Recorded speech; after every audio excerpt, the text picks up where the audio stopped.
Eh bien, bonsoir et bienvenue une nouvelle fois sur l'espace dédié au site mécaniqueuniverselle.net, le site qui vise à démontrer que l'humanité évolue vers son ultime perfection. Nous travaillons tous à ce perfectionnement de l'humanité pour l'ensemble humain et pour dans quelques siècles. Il faudra encore quelques siècles d'évolution pour atteindre cet état de perfection indépassable, on pourrait dire comme ça. Selon moi, selon ma théorie. Voilà. Alors, j'ai fait quelques vidéos à partir d'une émission de France Culture consacrée à Maître Eckhart.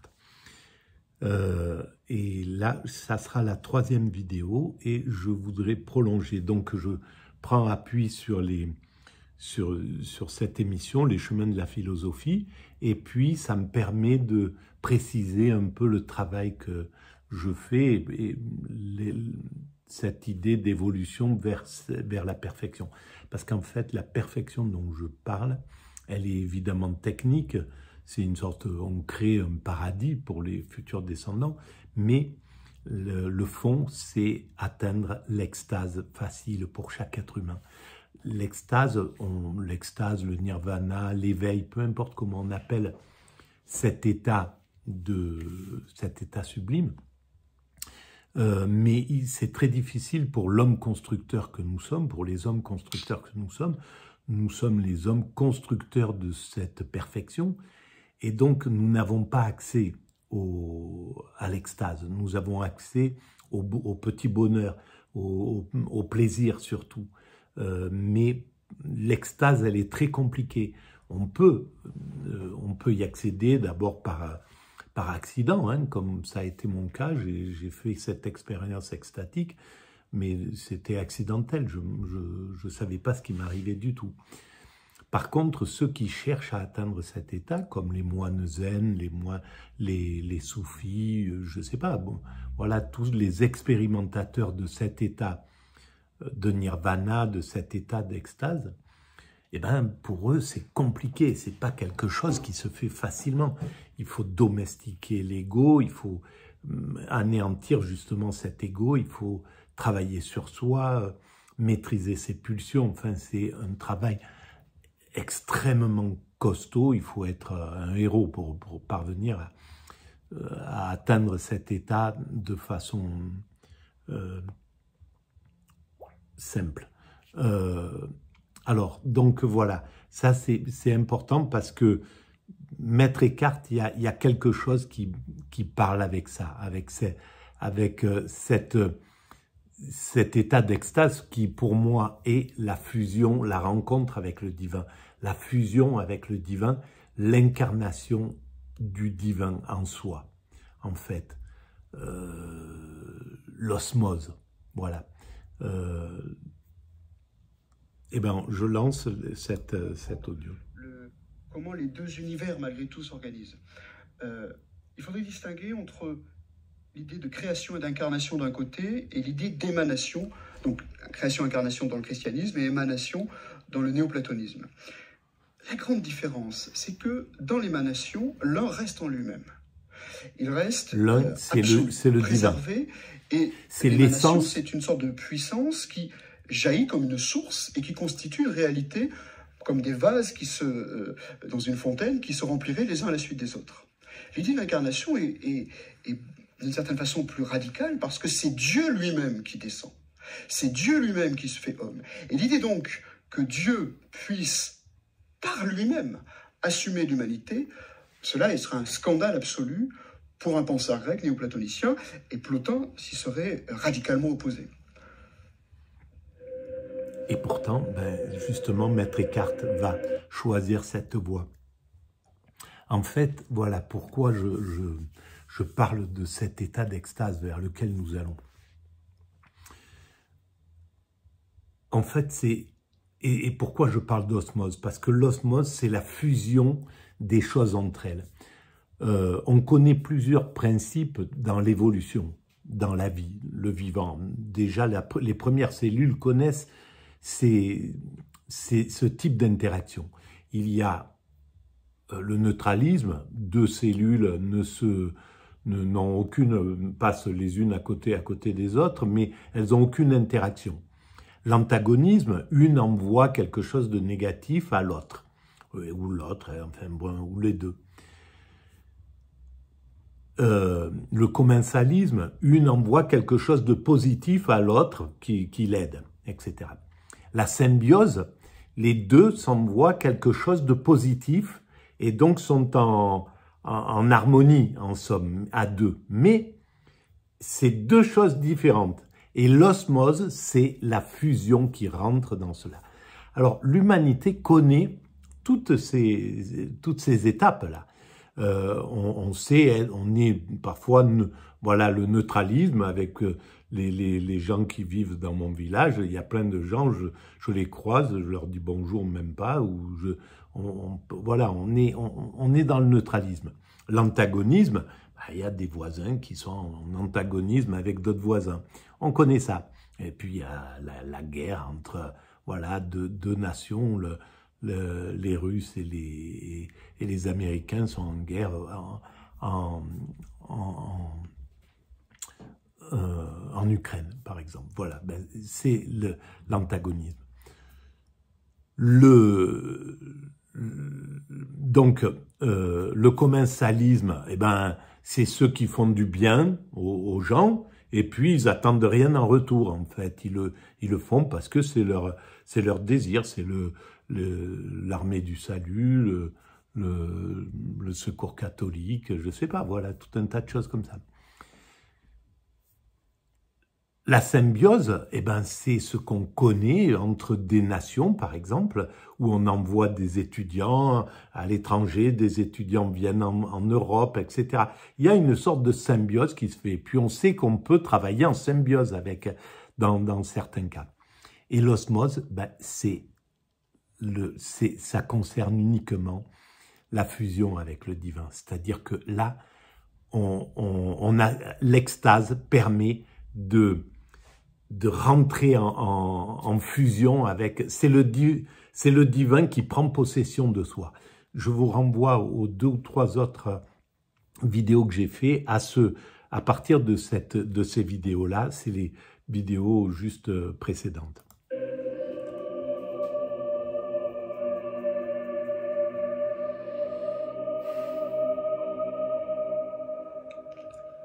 Le juste détachement n'est rien d'autre que le fait que l'esprit se tienne aussi immobile face à toute vicissitude d'amour et de souffrance, d'honneur, de honte et d'outrage, qu'une montagne de plomb est immobile sous une brise légère.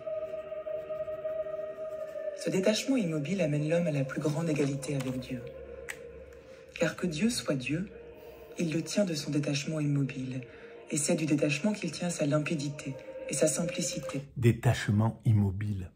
Dieu, en fait, voilà, c'est, pour moi, Dieu, c'est la partie immatérielle de la création.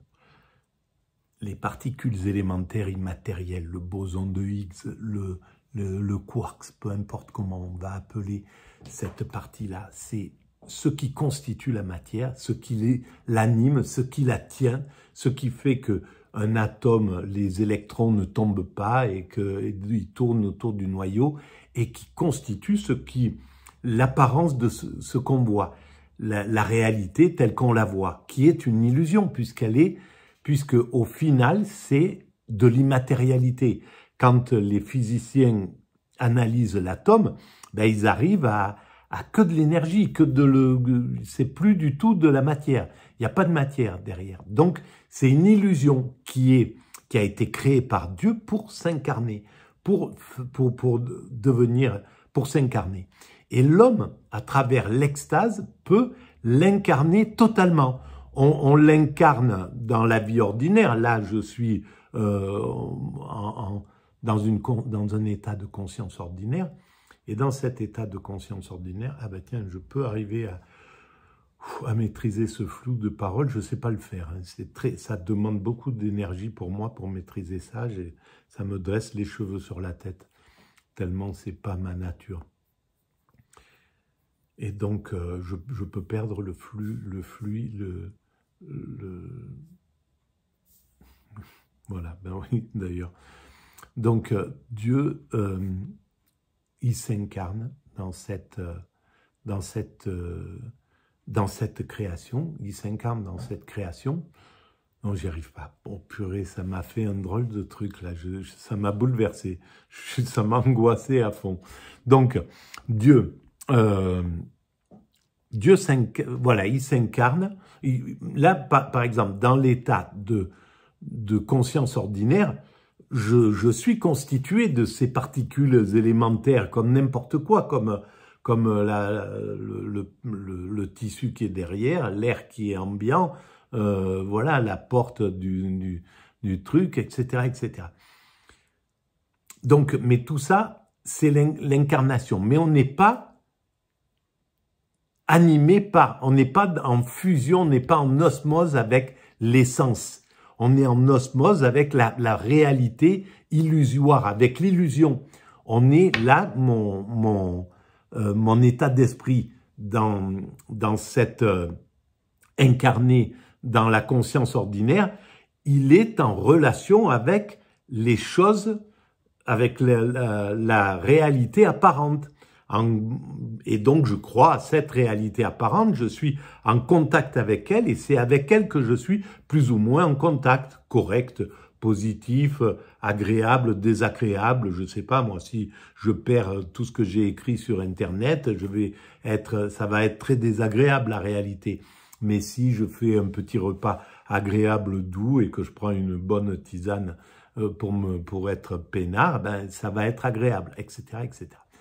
Donc, mais ça c'est la réalité. Par contre, dans l'état d'osmose, je suis en contact avec l'essence, pas avec cette réalité, mais avec l'essence de cette réalité. Donc le divin, avec l'immatérialité de cette chose. Et c'est là où ça change tout. Et son immutabilité. Et c'est pourquoi, si l'homme doit devenir...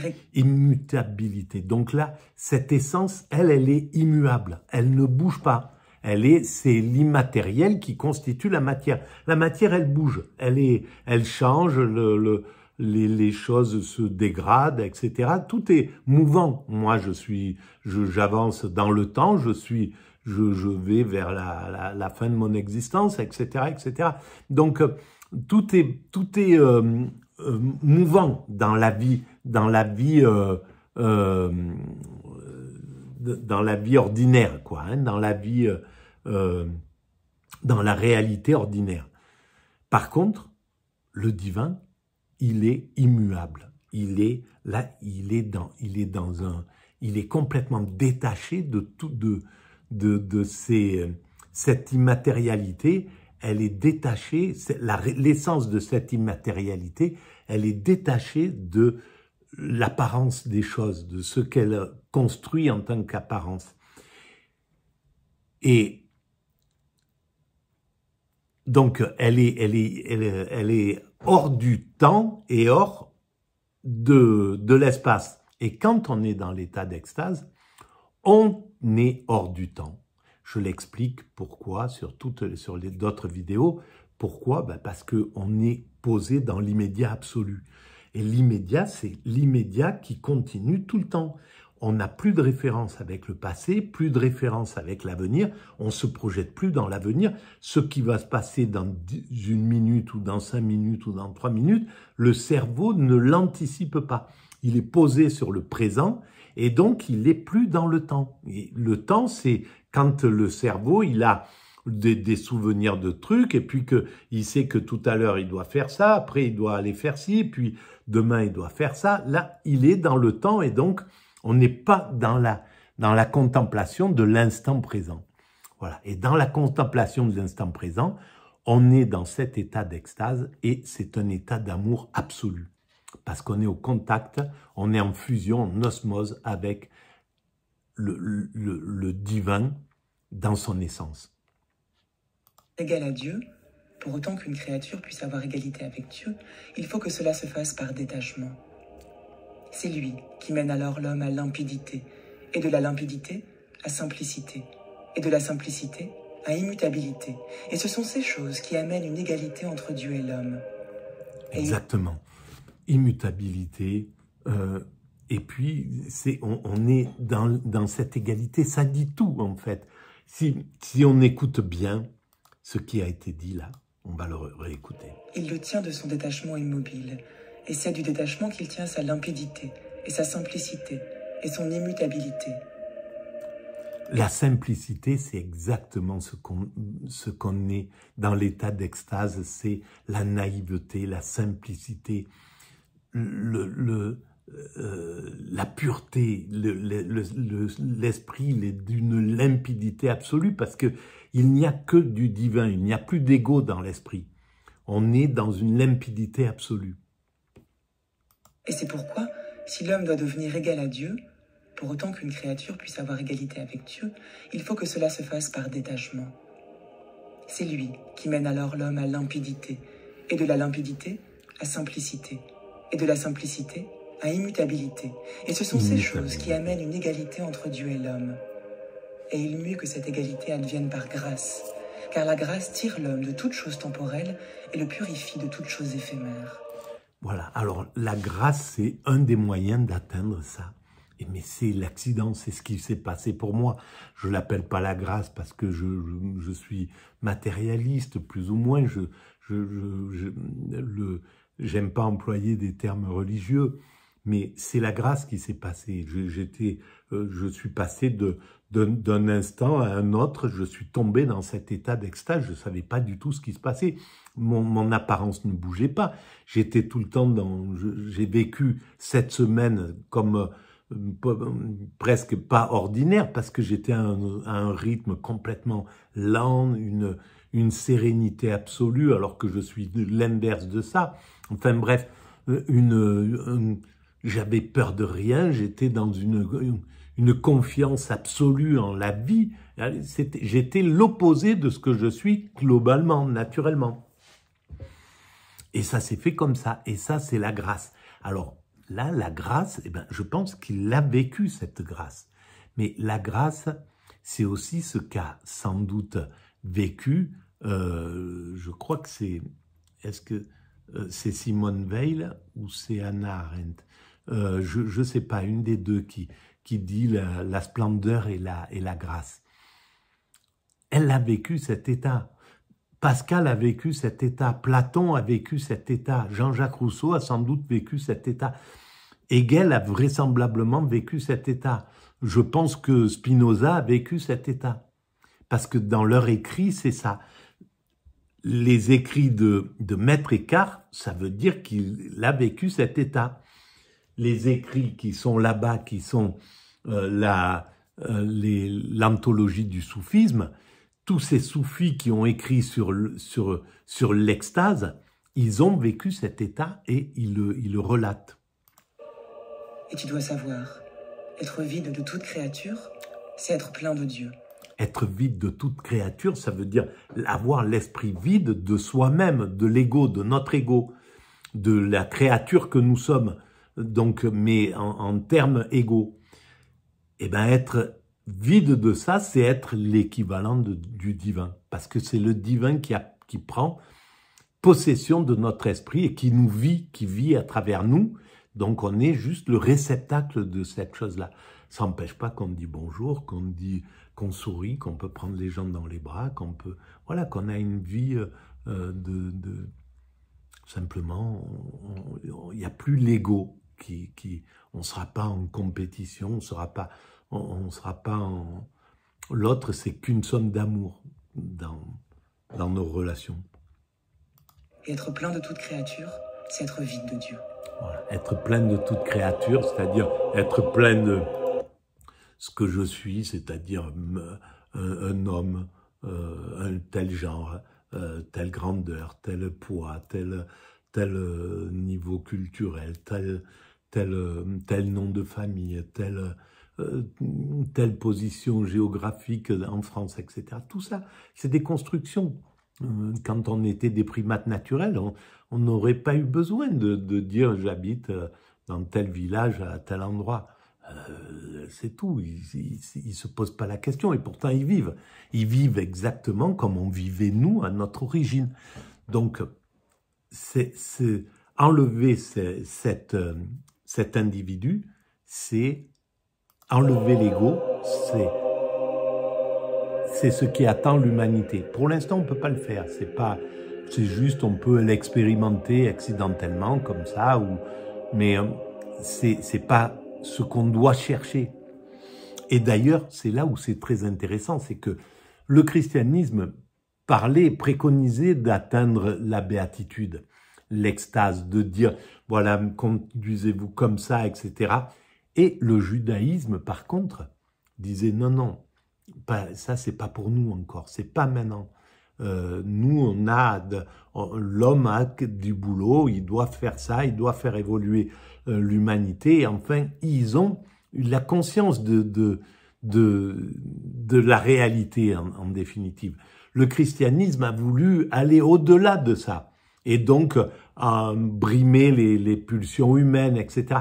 Mais c'était très bien, ça a aidé les hommes à gérer leurs pulsions, par la peur parfois, etc. Mais ça a été important dans l'histoire de l'évolution de l'humanité. Mais c'est antagoniste, c'est pas une compréhension absolue de l'évolution de l'humanité. Laurent Lavoie, le traité du détachement est un texte aussi magnifique que paradoxal. Et la lecture que je viens d'en faire, l'extrait que je viens de lire, le donne bien à entendre, puisque d'un côté, l'affirmation que nous avons commentée de l'égalité entre l'homme et Dieu, et de l'autre, le fait que cette dialectique, l'osmose. Il y a un paradoxe entre l'égalité affirmée d'un côté et la dialectique de l'autre, puisque être vide de toute créature, c'est être plein de Dieu, être plein de toute créature, c'est être vide de Dieu. D'un côté, ce sont les deux ensemble à égalité, et de l'autre, c'est l'un ou l'autre. Alors effectivement, c'est tout à fait une forme de dialectique qui fait d'ailleurs que les grands penseurs de l'idéalisme allemand, par certains côtés, se reconnaîtront dans Maître Eckhart. Bien sûr, je pense que c'est évident que Hegel, il comprend tout à fait ce qui est dit derrière. Dès qu'on a compris que c'est un chemin vers Dieu, en fait, vers la fusion de Dieu, alors là, il parle pour l'individu. À l'époque, Maître Eckhart, il n'avait pas l'idée qu'on atteindrait déjà un fonctionnement universel, qu'on atteindrait ce où nous en sommes là et qui permet de pouvoir penser la fin de l'humanité, enfin l'évolution de l'humanité vers une de ses fins. Mais voilà. La question du détachement est une question centrale dans la pensée Descartes. Elle est aussi une notion très riche parce qu'elle a une dimension pratique et spéculative. On retrouve ce fameux jeu à 3 coordonnées dont je parlais tout à l'heure, ce rapport entre Dieu, le moi et le monde. Il y aurait une sorte de concurrence. Quand même, je veux signaler une chose, c'est que c'est une merveille d'écouter Laurent Lavoie, professeur et philosophe. Voilà, c'est des gens qui sont des transmetteurs, des passeurs de culture et on les remercie jamais assez. Voilà, alors j'en profite pour lui dire merci. Dieu et du monde. On pourrait presque dire de concurrence des phénoménalités, des apparaîtres. C'est-à-dire que si je suis, qu'est-ce que ça veut dire être plein du monde? Ça veut dire être en quelque sorte mobilisé, sollicité par le monde. Voilà. Donc plein du monde, être plein de monde, c'est être dans le monde, être une personnalité extérieure au monde, mais dans le monde. Mais je suis en prise avec la réalité telle qu'on la voit, avec le monde tel qu'il est. Je ne suis pas en état d'extase, là, je suis dans l'état de conscience ordinaire. Affairé, c'est aussi toute une tradition philosophique de l'affairement de l'homme, et notamment une tradition stoïcienne qui se perd dans le monde et qui est incapable de faire retour à Dieu. Voilà. Donc, alors, les stoïciens y ont pensé déjà, ils ont pensé tout ça. Je pense que Platon y a pensé, etc. Ils ont compris que quand on est dans le monde, on ne peut pas être dans l'extase. On ne peut pas être en fusion avec Dieu. On ne peut pas comprendre Dieu. Et c'est pour ça que le néolibéralisme actuel nous a déconnecté total, l'Occident, du divin, parce qu'il nous a agités, il nous a mis en perpétuelle prise avec le monde, avec la réalité illusoire qu'on voit. Divertissement pascalien. Ou le divertissement, absolument. Le divertissement pascalien. Ils ont tous les grands philosophes ont compris ça. Monde, je ne peux pas me préoccuper de Dieu. Si je donc il y a un choix radical, un choix. Si je m'occupe du monde, je ne peux pas me préoccuper de Dieu. C'est impossible. Voilà, c'est simple. Si on est dans la vie ordinaire, on peut pas. Si on est en prise avec la vie ordinaire, il faut pouvoir être calme. Et d'où l'intérêt de réduire le rythme. D'où l'intérêt d'évaluer le rythme de l'agitation du monde. Et on peut tout expliquer pourquoi le marché nous a agités, pourquoi le néolibéralisme a agité, pourquoi il ne veut pas qu'on soit dans le spirituel, il ne veut pas qu'on s'intéresse au spirituel, parce que le spirituel va le culpabiliser, va lui dire c'est pas bien ce que tu fais, tu abuses de tes congénères, tu vends des trucs à tel coût, etc., etc. Tu les fais travailler pour 3 fois rien, tu les maltraites. Voilà, donc ça ils veulent pas. Donc ils veulent nous affoler pour qu'on n'ait pas à réfléchir, ni à réfléchir sur ce qu'on vit, ni rien du tout. Existentiel. On ne peut pas s'occuper à la fois du monde et de Dieu, même si peut-être on verra un peu plus loin que ça ne veut pas dire que le monde soit totalement perdu. Mais c'est une nouvelle manière de viser le monde. C'est ça. Et donc, bien sûr, cette on y reviendra à Dieu. De l'évidement, être vide du monde, pour que puisse s'opérer cette fameuse unité, identité, du moi le plus intime et de Dieu. Donc, Dieu ne peut m'apparaître. Dieu ne peut se manifester en moi de façon absolue que si je fais ce travail intérieur du détachement. Mais peut-être juste une remarque encore sur cette idée de détachement. Dans d'autres textes, Eckhart détachement dit du monde. Être détaché, ce n'est pas vivre véritablement hors du monde, comme une sorte d'ascète. Bien sûr, c'est pas forcément, c'est un détachement. On doit pouvoir se détacher sans ne pas se laisser attacher par les choses, mais c'est quelque chose qui est difficile, qui est compliqué. Le détachement est plutôt une manière d'être capable de vivre dans le monde tout en persévérant en Dieu, avoir sa racine en Dieu. Ça ne veut pas dire qu'il y a une sorte d'ascétisme radical qui fait qu'on se retirerait dans une Normalement, il le faut. Mais c'est une manière de vivre en Dieu par une sorte de sérénité radicale. Et il y a un terme aussi tout à fait décisif chez Eckhart, qui est le terme de Gelassenheit. C'est-à-dire qu'il faut laisser les choses être ce qu'elles sont. Et laisser les choses être ce qu'elles sont, ce qui me donne. Donc, c'est ce que préconise Spinoza, aimer le monde tel qu'il est plutôt que le désirer à sa convenance.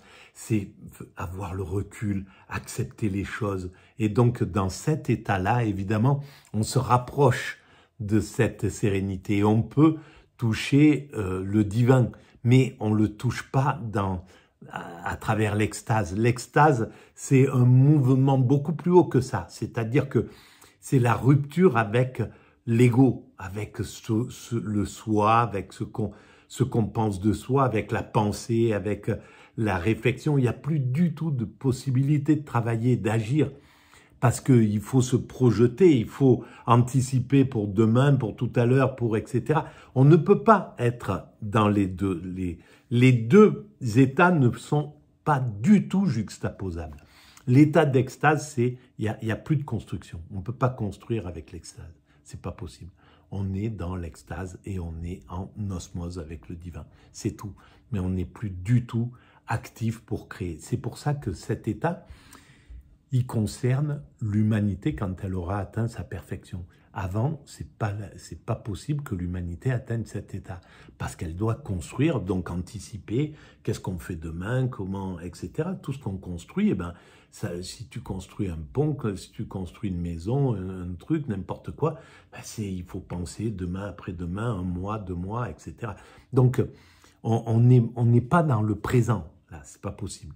Cette sérénité, c'est justement non seulement la certitude n'être jamais loin de Dieu, mais l'expérience même d'être tellement uni à lui que plus rien ne me distingue de lui. Oui, mais Alors, voilà. Donc ça va pas avec. Ça va pas avec. Ça veut dire qu'il a, à mon sens, pas expérimenté l'extase. Parce que s'il expérimente l'extase, il sait que c'est pas. On peut pas être un peu dans la vie, dans le monde, mais un peu en prise avec le monde et en extase. C'est pas possible. Dire Laurent Lavaux, d'un côté, comment concilier le détachement et la grâce, puisque le détachement semble être un travail sur soi qui nous permet de nous rendre disponibles à Dieu. Or, si Dieu arrive par la grâce, c'est ce que disait le texte que j'ai lu, alors il n'y a pas besoin d'y travailler, c'est Dieu qui choisit de nous élire ou non. Et deuxièmement... Mais c'est clair que la grâce, c'est quelque chose qui te tombe dessus, c'est tout. C'est pas quelque chose que tu sais pas ce qui t'arrive, c'est pas un truc que tu cherches, donc tu peux pas connaître cet état-là. Quand il est là, il est vraiment particulier. C'est pas un état qu'on a déjà expérimenté, c'est un état qui arrive et il y a quelques médecins qui ont travaillé, des psychologues qui ont travaillé sur les cas d'extase au 19e siècle. J'en ai sur le site mécaniqueuniverselle.net. Vous cherchez extase et vous allez trouver, je me souviens plus comment il s'appelait ce médecin, c'est pas Piaget, c'est un psychologue de l'époque de 1870 ou quelque chose comme ça, à l'époque un peu de Freud, et qui a travaillé justement sur l'angoisse, de l'angoisse à l'extase. C'est ça le titre, je crois. C'est ce qui rejoint d'ailleurs ce premier point. Vous avez dit il faut arriver à laisser les choses être. Mais cette sagesse qui consiste à accepter les choses, faire en sorte qu'elles soient c'est la fatalité un peu. S'oppose également au travail sur soi qu'implique le détachement. Alors c'est là où on voit que les religions qui gardent vivace la spiritualité, comme l'islam, on garde vivace aussi cet état de tranquillité, de sérénité, d'acceptation. Les choses arrivent, Inch'Allah. Voilà, c'est si Dieu veut. Tout est lié à... En fait, il y a une fatalité, un fatalisme qui est vraiment important et qui est l'avenir. C'est le futur. Parce que le monde occidental qui a accéléré le mouvement pour construire, c'est important. On développe la science, on développe la connaissance, on développe tout un tas de trucs. Mais c'est pas la finalité. Ça, c'est juste un moment de l'évolution de l'humanité. Ce rythme va baisser, va de plus en plus baisser, et on va arriver à travailler très peu, à travailler, voilà, à être relax, à comprendre que, voilà, tout ça, c'est ce qui attend l'humanité. Par force, le fait de devenir relax, déjà, les médecins, à un certain moment, peut-être dans 10, 20, 30, 40, 50 ans, j'en sais rien, l'ordre des médecins, il dira, stop, le 90% des maladies, c'est le stress, c'est les angoisses, etc., etc. Donc, vous faites tomber ça, ils vont exiger des gouvernements que ça tombe, que les gens soient heureux. Voilà, le bonheur, c'est important pour être en bonne santé. Il y a trop de frais d'être avec toutes ces maladies que le système engendre. Donc, ça passera peut-être par là. Alors là, vous abordez un point fondamental de toute la théologie médiévale, hein, qui est la question de la grâce et de la liberté. Alors, on va arrêter là pour cette vidéo. Et comme, par exemple, pour reprendre, l'évolution en elle-même, elle trouve, voilà, il tombe un virus qu'on ne sait pas d'où il vient. Ce virus, il nous oblige à gérer maintenant de façon universelle. C'est la première fois qu'on gère un virus universellement, complètement universellement. Ben, ça nous apprend à travailler quelque chose de l'universalité. Peut-être qu'on va être obligé d'arriver à la paix simplement parce qu'un météore va arriver, ou j'en sais rien, il va falloir qu'on déplace toute l'humanité dans un même coin pour la sauver et que il faudra apprendre à vivre ensemble. Il y a peut-être voilà, bien souvent on apprend à travers l'accident, à travers quelque chose qui va nous arrêter. Ça va être peut-être la pollution, le monde va dire stop, là on est en train de on va vraiment partir dans le très dur. Ça va être catastrophique. Il faut arrêter de s'agiter. Il faut arrêter tout de suite les guerres parce que ça engendre une pollution inouïe. Ça augmente le réchauffement climatique, etc. Il faut arrêter le commerce avec cette dimension, etc. Il faut etc. Et c'est très possible que ça passe par là. C'est possible. Voilà, je suis désolé de mon agitation, mais je peux pas faire autrement. Vous l'avez remarqué, j'ai essayé, hein. Mais bon, c'est pas possible. Alors voilà, si vous pensez que c'est intéressant, ces trucs, mettez des pouces. Abonnez-vous, envoyez le lien à vos amis, laissez des commentaires et allez visiter le site mécaniqueuniverselle.net. Tout ça augmente la visibilité du site. Merci de votre écoute, à très bientôt. Et merci de votre présence que je ressens, qui m'encourage.